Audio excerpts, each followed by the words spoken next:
আসসালামু আলাইকুম প্রবাসী ভাইরা, সবাই কেমন আছেন?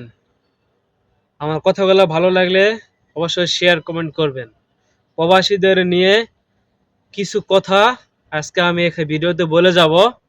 আপনার জীবনের সাথে এই কথাগুলা মিলে কিনা মিলিয়ে দেখবেন। যদি মিলে অবশ্যই একটা কমেন্ট করে যাবেন।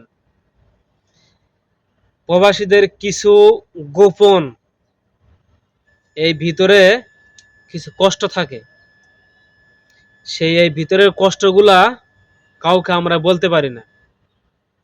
আর যদিও কাউকে বলি, তারা বিশ্বাসই করে না, কোনোদিনও করবেও না বিশ্বাস। এই জন্য আমরা কথাগুলা এই ভিতরে রাখি। এখানে গাথা আছে কথাগুলা, কষ্টের কথাগুলা। এই প্রবাসে আসার পরে কত কষ্টের কাজ, কত পরিশ্রমের কাজ, কত মানুষের বিভিন্ন রকমের কথা এই প্রবাসে শুনতে হয়েছে। যখন নতুন আসা হয়েছে তখন একটা কাজ করতে গেলে দেখা গেছে যে যারাই পুরাতন লোক তারাই কিরকম কথাবার্তা বলিছে এবং তারাই কিরকম ভাবে কাজ করাইছে।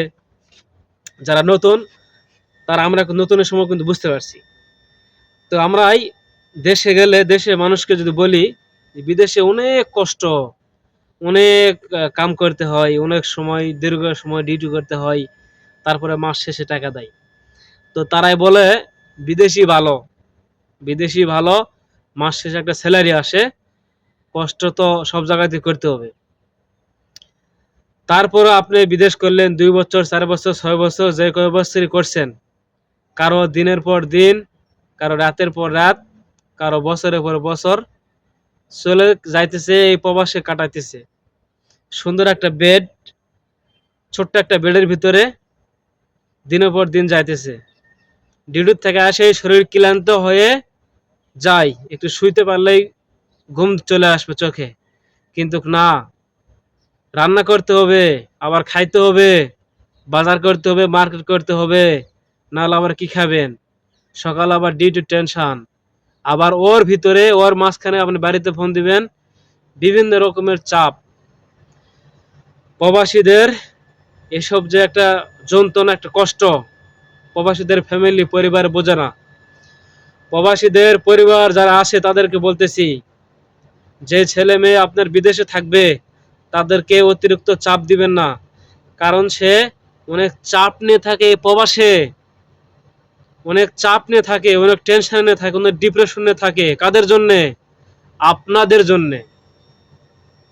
আপনাদের জন্যে অনেক টেনশনে থাকে। কার কখন কোন সময় কি হয়, কার কখন কোন সময় কি হয়, কই থাকে কই যায়, বেতন ঠিক মতো কোম্পানি দিবে কিনা, এই টাকাটা পাইলাম বাড়িতে দিতাম, আমার আবার আব্বা এটা করবে কি, বাড়ির থেকে এটা করবে, এটা করে বিভিন্ন টেনশনে সে থাকে। আপনার ছেলে মেয়েদের প্রবাসে থাকলে চাপ দিবেন না। ভিডিওটা ভালো লাগলে শেয়ার করবেন। আল্লাহ হাফেজ।